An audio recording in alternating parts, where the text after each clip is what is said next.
ಇನ್ನು ಕಾಂಗ್ರೆಸ್ನಲ್ಲಿ ಸಚಿವ ಸಂಪುಟದ ಈ ಒಂದು ಪ್ರಹಸನ ಮುಗಿತಾನೇ ಇಲ್ಲ ಅಂತ ಇದೆ. ನಾಳೆ ಕೂಡ ಈ ಒಂದು ಸಚಿವ ಸಂಪುಟ ವಿಚಾರಕ್ಕೆ ಸಂಬಂಧಪಟ್ಟಂತೆ ಸಾಕಷ್ಟು ಅನುಮಾನಗಳು ಕೂಡ ವ್ಯಕ್ತ ಆಗುತ್ತವೆ. ಈಗ ಆಲ್ರೆಡಿ ಕಾಂಗ್ರೆಸ್ ಹೈಕಮಾಂಡ್ ಕೂಡ ದೆಹಲಿಯಲ್ಲಿ ಲ್ಯಾಂಡ್ ಆಗಿದ್ದಾರೆ. ನಾಳೆ ಕ್ಯಾಬಿನೆಟ್ ವಿಸ್ತರಣೆ ಅನುಮಾನ ಅಂತ ಪ್ರಶ್ನೆ ಬರ್ತಾ ಇದೆ. ರಾತ್ರಿ ನಡೆಯಬೇಕಾಗಿರತಕ್ಕಂತಹ ಹೈಕಮಾಂಡ್ ಸಭೆ ಡೌಟ್ ಅಂತ ಹೇಳಲಾಗ್ತಾ ಇದ್ದು, ಖರ್ಗೆ, ಎಸ್ ವೇಣುಗೋಪಾಲ್, ಸುರ್ಜೇವಾಲಾ ಸಭೆ ಡೌಟ್ ಆಗಿದ್ದು ತಮ್ಮ ಕ್ಷೇತ್ರಗಳಿಗೆ ಇದೀಗ ಎಸ್ ವೇಣುಗೋಪಾಲ್ ಹಾಗೂ ಸುರ್ಜೇವಾಲಾ ತೆರಳಿದ್ದಾರೆ. ರಾತ್ರಿ 11 ಗಂಟೆಗೆ ದೆಹಲಿಗೆ ಇಬ್ಬರೂ ಕೂಡ ನಾಯಕರು ಲ್ಯಾಂಡ್ ಆಗಿದ್ದು, ಹೀಗಾಗಿ ಇಂದು ನಡೆಯಬೇಕಾಗಿರತಕ್ಕಂತಹ ಮಹತ್ವದ ಹೈಕಮಾಂಡ್ ಸಭೆ ಡೌಟ್ ಅಂತ ಹೇಳಲಾಗಿದೆ. ಇನ್ನು ನಾಳೆ ನಡೆಯಬೇಕಾಗಿರತಕ್ಕಂತಹ ಪ್ರಮಾಣ ವಚನವನ್ನ ಮುಂದೂಡಿಕೆ ಮಾಡಲಾಗಿದೆ ಅಂತಕ್ಕಂತಹ ಪ್ರಶ್ನೆನೂ ಕೂಡ ಬರ್ತಾ ಇದೆ. ಆ ನಿಟ್ಟಿನಲ್ಲಿ ರಾಜ್ಯದಲ್ಲಿ ಇದೀಗ ಸಂಪುಟ ಒಂದು ಪ್ರಹಸನ ಸಾಕಷ್ಟು ಕಗ್ಗಂಟಾಗಿದೆ.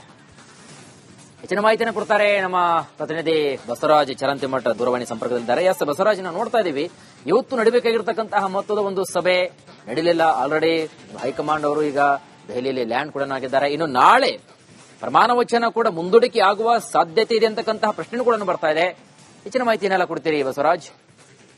ವೀರೇಶ್, ಬಹಳ ಪ್ರಮುಖವಾಗಿ ಇವತ್ತು ಕ್ಯಾಬಿನೆಟ್ ಸಚಿವರ ಪಟ್ಟಿ ಫೈನಲ್ ಆಗಿದ್ರೆ ನಾಳೆ ಸಂಜೆ ಈ ಒಂದು ಪ್ರಮಾಣ ವಚನ ಕಾರ್ಯಕ್ರಮ ಆಯೋಜನೆ ಆಗಿತ್ತು. ಈಗಲೂ ಕೂಡ ಅದಕ್ಕೆ ಒಂದು ಅವಕಾಶ ಇದೆ. ಆದ್ರೆ ಕ್ಯಾಬಿನೆಟ್ ಪಟ್ಟಿಯನ್ನು ಅಂತಿಮ ಮಾಡಬೇಕನ್ನುವಂಥದ್ದು ಮಲ್ಲಿಕಾರ್ಜುನ್ ಖರ್ಗೆ, ವೇಣುಗೋಪಾಲ್ ಮತ್ತು ಸುರ್ಜೇವಾಲಾ ಅವರು ಕೊನೆ ಹಂತದ ಒಂದೆರಡು ಹೆಸರುಗಳ ವಿಚಾರವಾಗಿ ಚರ್ಚೆ ಮಾಡಬೇಕಾಗಿತ್ತು ಅನ್ನುವಂಥದ್ದು ಮಾಹಿತಿಗಳಿದಾವೆ. ಬಹುತೇಕವಾಗಿ ಪಟ್ಟಿ ಅಂತಿಮ ಇದೆ. ಒಂದೆರಡು ಹೆಸರುಗಳ ಬಗ್ಗೆ ನಾಯಕರ ನಡುವೆ ಒಂದು ಒಮ್ಮತ ಇಲ್ಲ. ಅದ್ರ ಬಗ್ಗೆ ಒಂದು ಅಂತಿಮವಾದಂತ ತೀರ್ಮಾನಗಳನ್ನು ತೆಗೆದುಕೊಳ್ಬೇಕಾಗಿತ್ತು. ಆದ್ರೆ ಎಲ್ಲರೂ ಕೂಡ ಸ್ವಕ್ಷೇತ್ರಗಳು ತೆರಳಿರ್ತಕ್ಕಂಥದ್ದು. ವೇಣುಗೋಪಾಲ್ ಅವರು ಅವರ ಕೇರಳಕ್ಕೆ ತೆರಳಿರ್ತಕ್ಕಂಥದ್ದು ಮತ್ತು ಹರಿಯಾಣಕ್ಕೆ ಸುರ್ಜೇವಾಲಾ ಅವರು ತೆರಳಿರೋದ್ರಿಂದ ಸಹಜವಾಗಿ ಬರೋದು ಸಮಯ ತಡವಾಗಿರೋದ್ರಿಂದ ಇವತ್ತು ಅವರು ಮೀಟಿಂಗ್ ಮಾಡಕ್ ಆಗಿಲ್ಲ ಅನ್ನುವಂತ ಮಾಹಿತಿಗಳು ದೆಹಲಿಯಿಂದ ಸಿಗ್ತಾ ಇರ್ತಕ್ಕಂಥದ್ದು. ಹೀಗಾಗಿ ನಾಳೆ ಕ್ಯಾಬಿನೆಟ್ ಸಂಜೆ ವಿಸ್ತರಣೆ ಇರ್ತಕ್ಕಂಥದ್ದು ಪ್ರಮಾಣ ವಚನವನ್ನ ಮಾಡ್ಬೇಕನ್ನುವಂಥದ್ದು ಒಂದು ಇರಾದೆ ಸಿಎಂ ಡಿ ಕೆ ಶಿವಕುಮಾರ್ ಅವ್ರಿಗಿತ್ತು.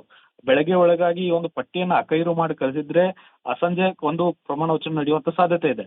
ಈಗಿರ್ತಕ್ಕಂಥ ಮಾಹಿತಿಯ ಪ್ರಕಾರ ಬೆಳಗ್ಗೆಯೂ ಕೂಡ ಸಂಸತ್ತಿನ ಅಧಿವೇಶನ ಇರೋ ಕಾರಣಕ್ಕಾಗಿ ಸಂಸತ್ತಿನ ಅಧಿವೇಶನದಲ್ಲಿ ಪಾಲ್ಗೊಳ್ಳೋಕೆ ಎಲ್ಲ ಹೈಕಮಾಂಡ್ ನಾಯಕರು ಒಂದು ಬ್ಯುಸಿ ಆಗಿರುವಂತ ಕಾರಣಕ್ಕಾಗಿ ನಾಳೆ ಕೂಡ ಈ ಒಂದು ಏನು ಅಂತಿಮ ಮಾಡಬೇಕಾದಂತ ವಿಚಾರ ಇದೆ ಅದ್ರ ಬಗ್ಗೆ ಚರ್ಚೆ ಮಾಡುವುದು ಅನುಮಾನ ಎಂಬ ಮಾಹಿತಿಗಳು ಲಭ್ಯ ಆಗ್ತಾ ಇದಾವೆ.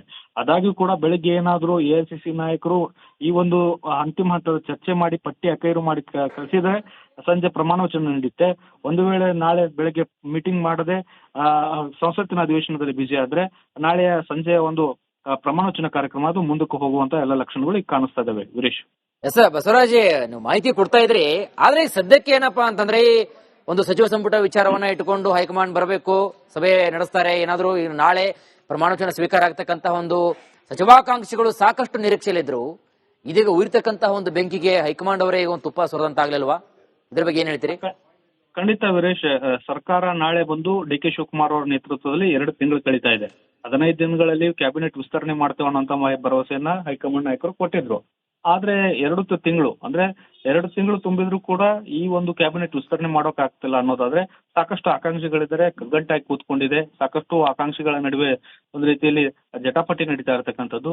ಇಂತಹ ಸಂದರ್ಭದಲ್ಲಿ ಹೇಗೆ ಇದನ್ನ ಮ್ಯಾನೇಜ್ ಮಾಡಬೇಕು ಅನ್ನೋಂಥದ್ದು ಒಂದು, ಮತ್ತು ಮುಂದಿನ 2028ರ ಚುನಾವಣಾ ದೃಷ್ಟಿಯಿಂದ ಒಂದು ಪಕ್ಷ ಸಂಘಟನೆ ಮಾಡಬೇಕಾದಂತ ಅನಿವಾರ್ಯತೆ ಇದೆ.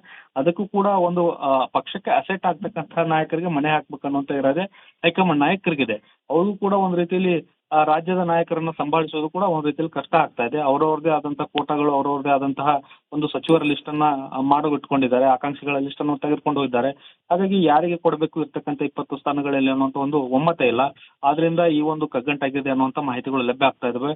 ಕೆಲವೊಂದು ಹೆಸರುಗಳಿಗೆ ನಾಯಕರ ನಡುವೆ ಒಮ್ಮತ ಮೂಡದೇ ಇರೋದೇ ಇದು ಇಷ್ಟೆಲ್ಲ ವಿಳಂಬಕ್ಕೆ ಕಾರಣ ಅನ್ನುವಂತ ಮಾಹಿತಿಗಳು ಲಭ್ಯ ಆಗ್ತಾ ಇರ್ತಕ್ಕಂಥದ್ದು. ಹೀಗಾಗಿ ಇವತ್ತು ಅಂತಿಮವಾದಂತ ಒಂದೆರಡು ಹೆಸರುಗಳೇನು ಕಗ್ಗಂಟಾಗಿದ್ದಾವೆ ಅವುಗಳನ್ನೆಲ್ಲವನ್ನೂ ಕೂಡ ಕೂತು ಚರ್ಚೆ ಮಾಡಿ ಅದನ್ನ ಬಗೆಹರಿಸಬೇಕನ್ನುವಂತ ಒಂದು ಇರಾದೆ ಹೈಕಮಾಂಡ್ ನಾಯಕರಿಗಿತ್ತು. ಆದ್ರೆ ತಮ್ಮದೇ ಆದಂತಹ ಸ್ವಕ್ಷೇತ್ರದ ಕೆಲಸಗಳಕ್ಕಾಗಿ ತೆರಳಿರೋದ್ರಿಂದ ದೆಹಲಿಗೆ ಆಗಮಿಸುವುದು ವಿಳಂಬ ಆಗಿರೋದ್ರಿಂದ ಈ ಅಂತಿಮ ಹಂತದ ಮೀಟಿಂಗ್ ನಡೆದಿಲ್ಲ. ಮತ್ತು ರಾಹುಲ್ ಗಾಂಧಿ ಅವರು ಕೂಡ ಇದನ್ನ ಬಗೆಹರಿಸೋಕೆ ಈ ಒಂದು ನಾಯಕರ ಮೇಲೆ ಬಿಟ್ಟಿರೋದ್ರಿಂದ ಸಹಜವಾಗಿ ಮೀಟಿಂಗ್ ಆಗದ ಕಾರಣಕ್ಕಾಗಿ ನಾಳೆ ಕ್ಯಾಬಿನೆಟ್ ವಿಸ್ತರಣೆ ಅಥವಾ ಪ್ರಮಾಣ ವಚನ ಕಾರ್ಯಕ್ರಮ ಇದೆ. ಅದು ಈಗ ಮಂದಕ್ಕೆ ಹೋಗುವಂತ ಎಲ್ಲ ಲಕ್ಷಣಗಳು ಕಾಣ್ತಾ ಇದಾವೆ. ಇದಕ್ಕೆ ಒಂದು ಸ್ಪಷ್ಟ ಒಂದು ಮಾಹಿತಿ ಬೆಳಗ್ಗೆ ಅಷ್ಟೊತ್ತಿಗೆ ಗೊತ್ತಾಗ್ಲಿದೆ. ಸುರೇಶ್, ಥ್ಯಾಂಕ್ ಯು ಬಸವರಾಜ್ ತಮ್ಮೆಲ್ಲ ಮಾಹಿತಿಗಾಗಿ.